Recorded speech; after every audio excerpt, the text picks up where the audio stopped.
Every nerd down in Nerdsville liked movies a lot. But the Grump, who lived just north of Nerdsville, did not. The Grump hated movies with no reason. Now please don't ask why, that would be treason. It could be perhaps that the plot wasn't tight. It could be the quips and the puns were too trite. But I think the most likely reason it's wrong may have been that the runtime was 2 hours too long. But whatever the reason, the quips or the plot, he stood there just steaming and loathing the thought. Then he got an idea. An awful idea. The Grump got a wonderful, awful idea. I know just what to do. The Grump laughed in his throat. I'll re-edit all these movies and change what they wrote.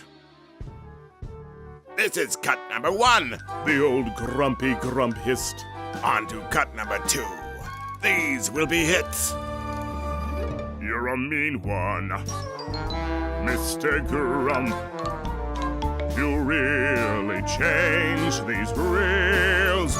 You cut all the parts that don't make sense and gave them such appeal, Mr. Grump. You made Mother less hand-fisted, making it more ideal. It was 1/4 till showtime. All the nerds were so thrilled. He opened the cinema and screened all the films. When the films are over, I know just what they'll do. Their mouths will hang open for a minute or two. Then the nerds down in Nerdsville will all hiss and boo. That's a noise, Grinned the Grump. that I simply must hear. He paused, and the Grump put his hand to his ear. But he did hear a sound rising over the show. It started in low, then it started to grow.